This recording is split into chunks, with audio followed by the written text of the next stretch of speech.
Assalamualaikum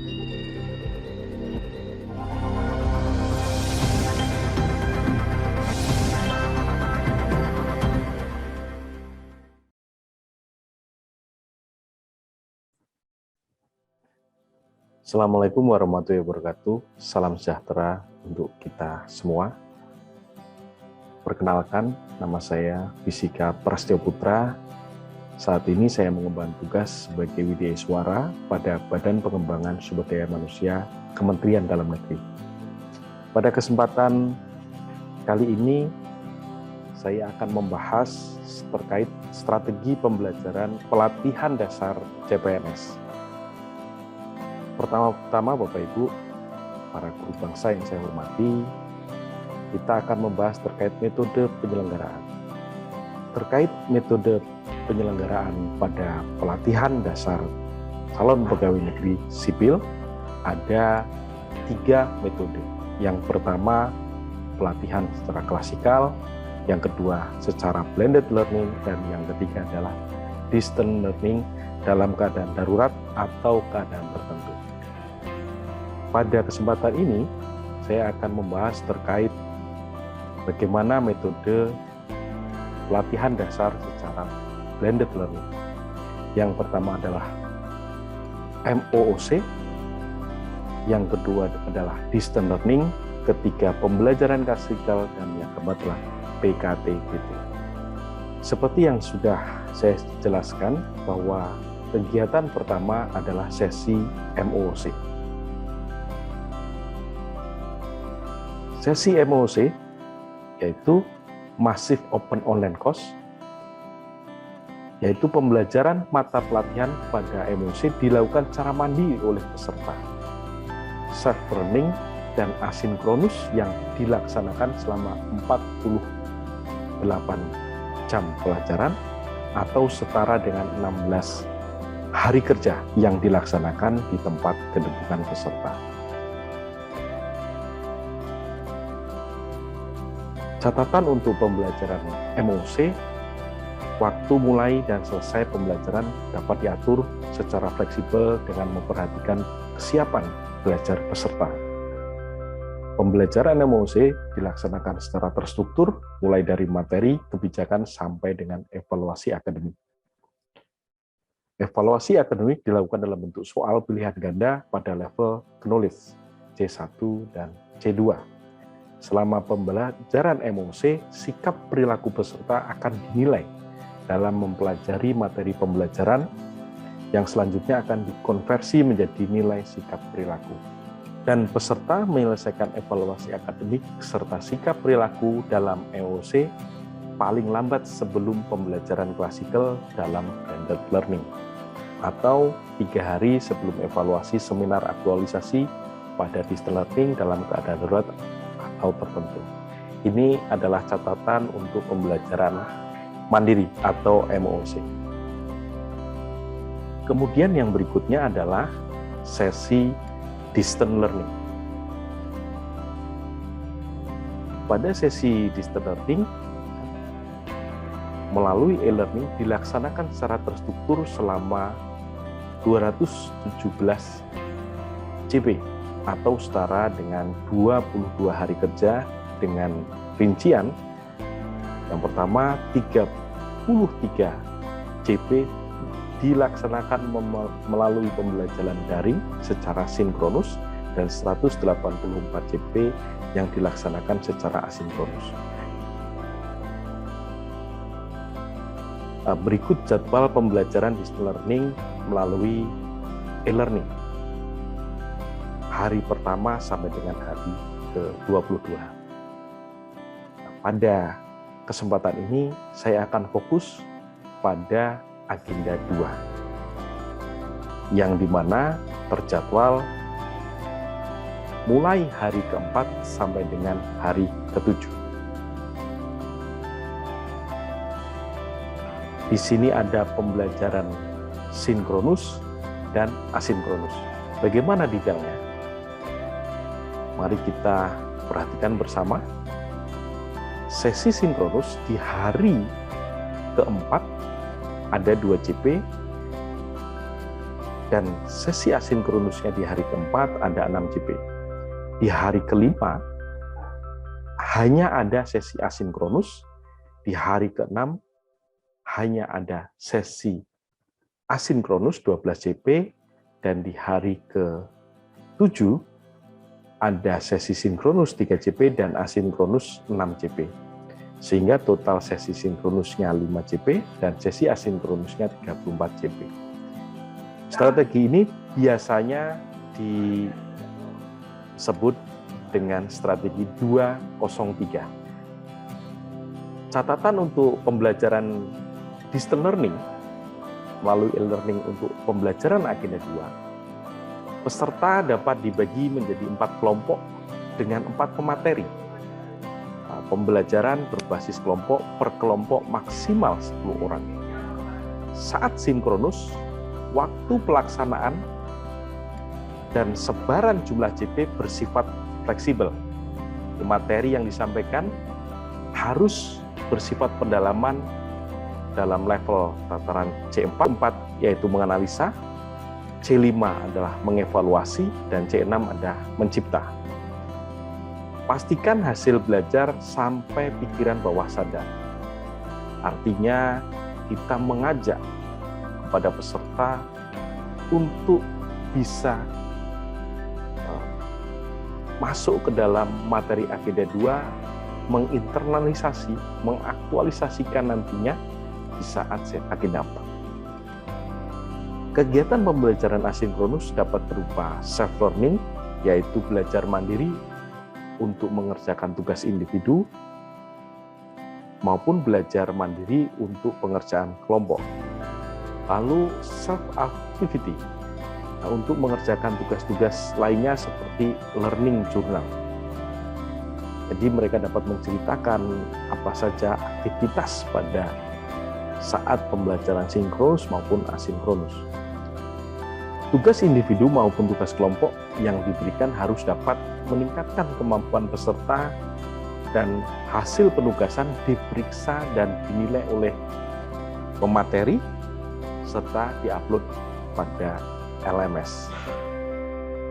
Baiklah Bapak Ibu, para guru bangsa, saya akan menjelaskan lebih detail mulai dari hari pertama untuk agenda 2. Pada sesi sinkronus, kita mendapatkan 2 JP yang kegiatan pembelajarannya kita mulai dengan perkenalan untuk membangun suasana pembelajaran yang kondusif. Lalu kemudian tanya jawab, pengalaman, dan pemahaman hasil pembelajaran pada sesi MOC, pada modul agenda 2 pastinya, serta perkuatan yang harus kita berikan agar lebih memahami apa saja yang dapat peserta bisa aktualisasikan nanti pada sesi atau pada agenda 4. Lalu overview modul agenda 2 dan keterkaitannya dengan agenda 4, penjelasan tugas ke-1, ke-2, ke-3, dan ke-4. Lalu kemudian sesi asinkronus masih di hari yang pertama, waktunya 6 JP, kegiatan pembelajarannya, tugas individu, membuat learning journal. Learning journal ini berisi cerita tentang pengalaman pembelajaran apa saja yang sudah mereka dapatkan pada sesi sinkronus maupun asinkronus.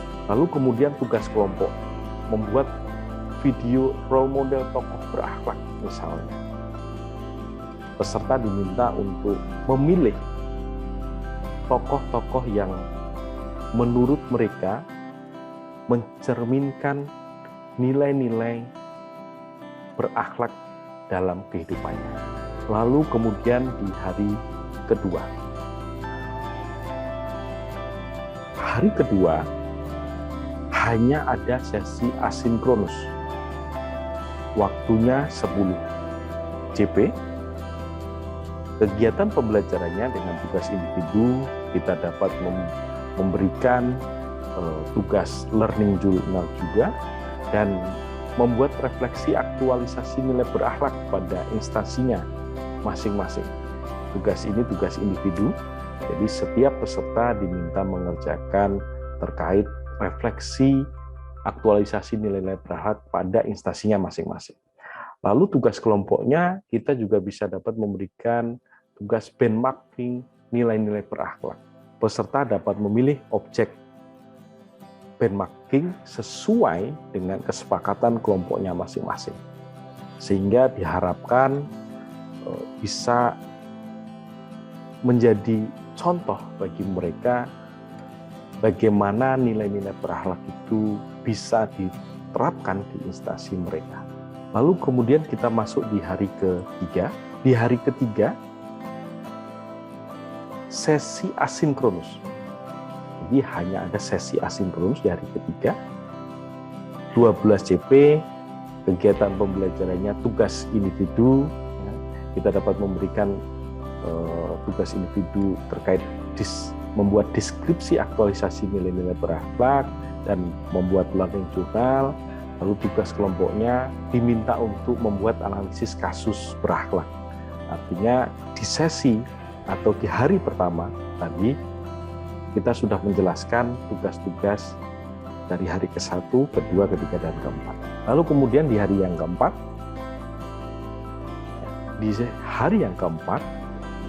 ada sesi sinkronus sebanyak 3 CP. Kegiatan pembelajarannya kita bisa membangun suasana dan review pembelajaran sinkronus yang pertama.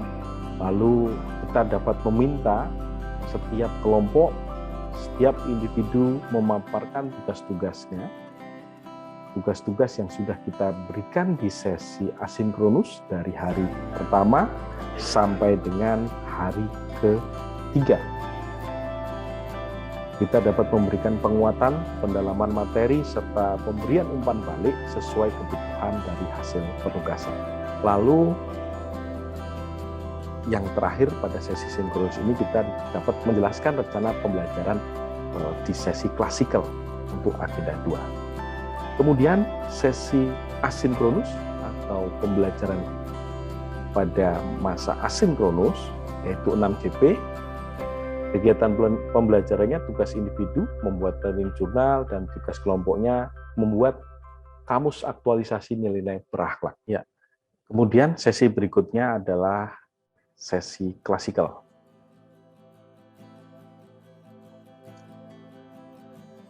Pada pembelajaran klasikal ada 9 jam pelajaran. Saya mencoba membuat 3 sesi. Di sesi pertama ada perkenalan dan membangun suasana pembelajaran yang kondusif. Kita bisa mengenal secara langsung kepada peserta. Lalu kita menjelaskan skenario pembelajaran klasikal. Artinya pada pertemuan 15 menit awal kita dapat menjelaskan aturan main yang akan nantinya kita jalankan bersama. Masih dalam bentuk kelas besar, peserta berkumpul bersama, dan nantinya masih di sesi pertama akan dibagi menjadi kelompok-kelompok yang akan diberikan tugas praktik role play, aktualisasi nilai-nilai dasar PNS berakhlak. Kita juga memberikan penguatan atau pendalaman materi serta memberikan umpan balik sesuai dengan kebutuhan atau situasi yang ada pada saat pembelajaran. Pada sesi kedua, kita dapat meminta kepada kelompok-kelompok tadi untuk memaparkan tugasnya dari hasil praktik role play yang sudah dibuat di sesi pertama. Dan di sesi kedua kita memberikan umpan balik lagi hasil dari praktik role play tersebut. Lalu di sesi ketiga setelah isoma kita menjelaskan tugas kelompok, yaitu komitmen dan branding ASN berakhlak dalam bentuk video yang kita minta. Setelah itu peserta dipersilahkan untuk mengerjakan tugas kurang lebih selama 60 menit Lalu setelah selesai, peserta diminta untuk memaparkan tugas kelompoknya. Dan kita bisa memberikan umpan balik setelah pemaparan dari tugas kelompok. Dan yang terakhir, kita dapat mereview dan membuat pembulatan materi agenda 2 serta memberikan motivasi supaya mereka dapat mengaktualisasikan nilai-nilai berakhlak pada saat nantinya mereka bertugas di instansinya masing-masing. Demikianlah pemaparan saya terkait strategi pembelajaran Latsar CPNS untuk agenda 2. Kurang lebihnya saya memohon maaf. Terima kasih atas kesempatan yang diberikan. Wassalamualaikum warahmatullahi wabarakatuh.